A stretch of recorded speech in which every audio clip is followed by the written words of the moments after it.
Hi everyone. Apologies for the crappy lighting. I don't normally do videos of myself, so apologies to that. But I thought that I would share my story.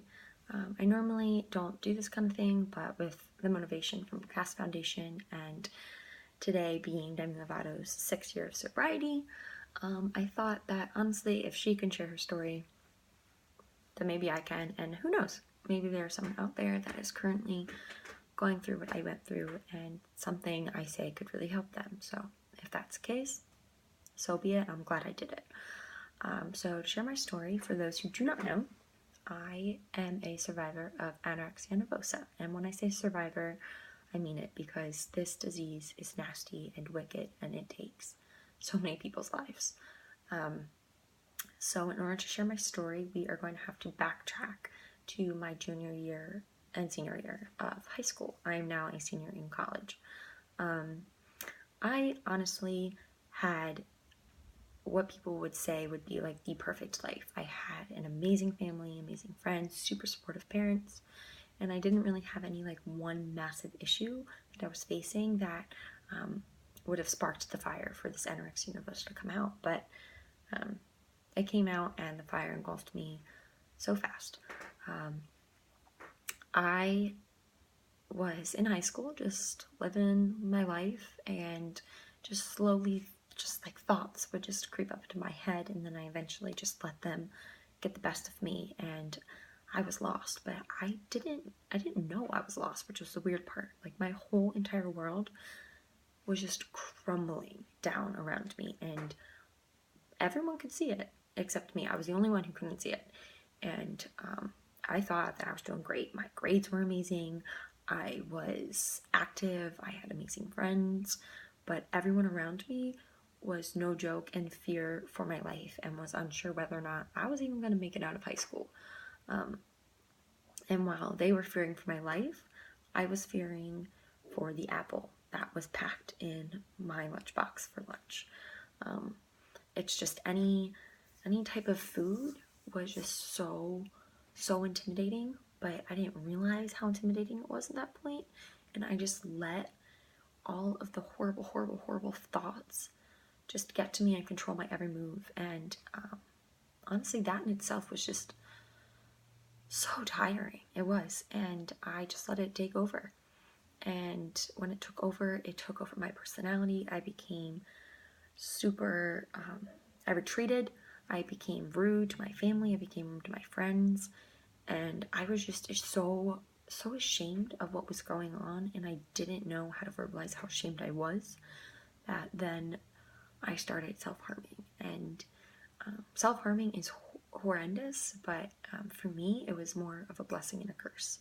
And the only reason I say that is because self-harming was a physical sign that something was so incredibly wrong, and not only could outsiders see it, but I could see it. And no matter what anyone else was saying around me, no matter what my guidance counselors were saying, or my parents were saying, my friends were saying, I didn't care. I thought it was fine. But the moment that I started self-harming, I looked at myself and I was like, what are you doing? Like, what is going so wrong in your life, and what is taking over so much that is causing you to do this to yourself? I'm physically inflicting wounds on myself, and that was the only way that I could try to process what was going on and how I was feeling, and it was horrible. And while that was happening, I was having horrible chest pains that, like, my chest would just feel like it was on fire, and every time I stood up, I was getting dizzy and I couldn't breathe. It was getting so hard to even just walk upstairs or carry things. I was tired all the time. All the time. There's not a moment in the day that I wasn't tired, and my brain was foggy. There are moments from those years that I was super sick that I don't remember. People will talk about them to this day, and I'll just be like, yeah, I remember, but honestly, I don't. I have no memory of it, and that's just because my brain was starving so much. So like I said, the self-harm was a blessing and a curse, because that was the time that I was like, okay, I need some help. And so I reached out to my guidance counselor for real, and I was like, this is what's happening. I need some help, big time. And so together we kind of looked at treatment options, and I found the Renfrew Center. So I went in and they suggested that I immediately went inpatient. And I was like, no, I can't do inpatient. I have a summer job. So I went to an outpatient facility. I was not doing well. I was losing even more weight. I was dangerously low at this point. My heart rate was dangerously low. I was at risk of having a heart attack at any moment. But I wasn't thriving. I was tricking the systems. I was shoving coins in my pockets. I was drinking tons of water to make sure that the scale seemed heavier. I was doing whatever I could to pack on those pounds so I'd make my weight goal. And they saw through that, obviously. So then I was transferred up into their day program, and still that wasn't working. I would just refuse to eat at meal times. I would sit on the couch. I wouldn't say anything. It just wasn't for me. The Renfrew Center wasn't for me. I just didn't understand why I was being forced to eat a donut. That's just not a healthy food choice. I'd much rather have like eggs or something if I was being forced to eat something. So to me, the Renfrew Center didn't work out as the outpatient or day program. So then I was referred to their inpatient program. And in order to do an inpatient program, you have to get an EKG done, which measures the activity of your heart and your heart strength. And so I went in for that, and I had that done, and I was packed. I was ready to go to Renfrew the next day, and we got a call from the physician that took the EKG, and he was like, I need you guys to stop whatever you're doing. I need you to get into the car, and you need to go to the emergency department at Children's Hospital of Philadelphia. This was shocking because this was a moment where I was kind of forced to face what the reality was and what I was truly facing, and how serious it actually was. I was immediately admitted from the emergency room, and they put me on a refeeding program, and the calories started off super low because that's what my body could handle, and then it went up to where by the end of my 14-day stay, I was consuming 4,000 calories a day. And from the hospital, my plan was to go back to the Renfrew Center for the inpatient treatment.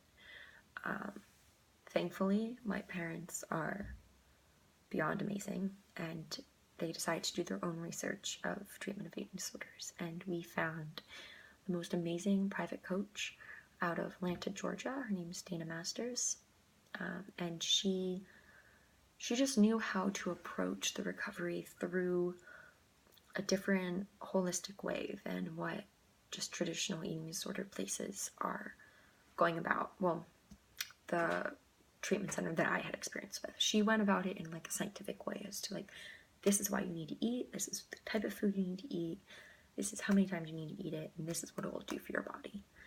And she just broke it down and explained how when you're starving yourself, you're actually enabling the disorder to keep going, because you're literally taking away from your brain, and you're decreasing the size of your muscles, you're decreasing the size of your heart, you're decreasing the size of your brain. And because of all this, the thoughts are getting more intense, and your behaviors are escalating, and your dangerous behaviors are going crazy. And this is the point of where I was at. So I did an intensive program with her in Georgia, and where I lived there, and then we kept in touch over a year. So the timeline that we're at is I'm graduated high school. Now I'm going into my freshman year of college. And we just worked with her, and honestly, it was amazing. And even during that recovery process, I didn't realize how sick I was. I really didn't. I thought people were overreacting.